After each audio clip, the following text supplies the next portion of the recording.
একবার এই ছবিটা ভালো করে দেখুন, আরেকবার দেখুন।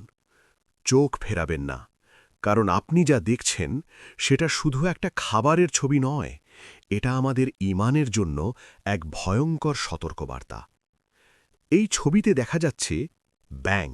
হ্যাঁ, জীবন্ত ব্যাঙ ধরে এনে লেবু, আদা, রসুন, পেঁয়াজ, মরিচ সবকিছু মিশিয়ে রান্না করে খাওয়া হচ্ছে। প্রশ্ন হচ্ছে, ইসলামে ব্যাঙ খাওয়া কি হালাল? উত্তরটা খুব পরিষ্কার, খুব স্পষ্ট। না, ব্যাঙ খাওয়া ইসলামে সম্পূর্ণ হারাম। রসূলুল্লাহ সাল্লাল্লাহু আলাইহি ওয়াসাল্লাম স্পষ্টভাবে ব্যাঙ হত্যা করতে নিষেধ করেছেন। যে প্রাণী হত্যা করাই নিষিদ্ধ, সেই প্রাণী খাওয়া কি করে হালাল হতে পারে? হাদিসে এসেছে, ব্যাঙ আল্লাহর তাসবিহ পাঠ করে, তাই তাকে মারা নিষেধ। তাহলে ভাবুন, যে প্রাণী আল্লাহর জিকিরে ব্যস্ত, আজ সেটাকেই মানুষ খাবারে পরিণত করছে। ভাই ও বোনেরা, এটা শুধু খাদ্যাভ্যাসের প্রশ্ন নয়, এটা আকীদার প্রশ্ন, এটা ঈমানের প্রশ্ন।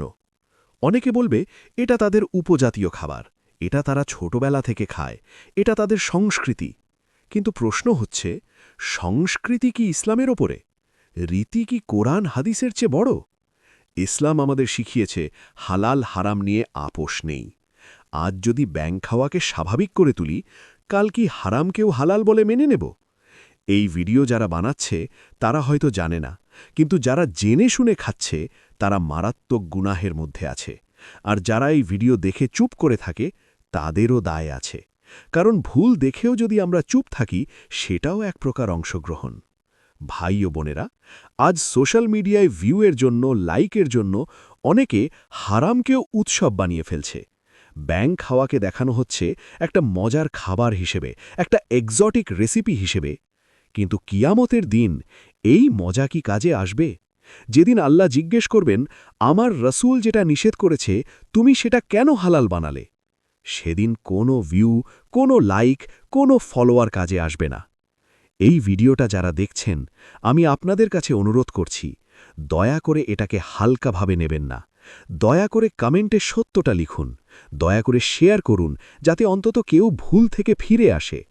হয়তো একজন মানুষ এই ভিডিও দেখে ব্যাঙ খাওয়া ছেড়ে দেবে, সেটাই হবে আপনার সাদকা। হয়তো কেউ জানত না, আজ জানবে। ভাই ও বোনেরা, ইসলাম আমাদের জন্য সহজ কিন্তু স্পষ্ট। যা হারাম তা হারামই থাকবে, যতই মানুষ সেটাকে সুন্দর করে সাজাক। শেষে শুধু একটা কথা বলি, খাবার শরীর গড়ে, কিন্তু হালাল হারাম ঈমান গড়ে। আপনি কোনটা বেছে নেবেন?